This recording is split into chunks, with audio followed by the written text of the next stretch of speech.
Hi everyone, in front of me I've got Honor Magic MV6 and let me share with you how to reset the network preferences on this device.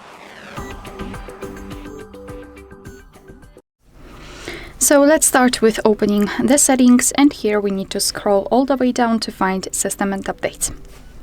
Then tap on Reset Option, basically. And in the middle we've got Network Settings, so just tap on it. So here we've got the information that this option will reset all network settings, including Wi-Fi, mobile data and Bluetooth.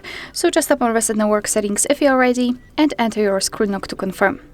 Here we've got the information that this operation cannot be undone, so be aware about that. Tap on Reset Network Settings, and as you can see, the network settings have been reset successfully. Alright, so that will be all. Thank you so much for watching. Please hit the subscribe button and leave the thumbs up.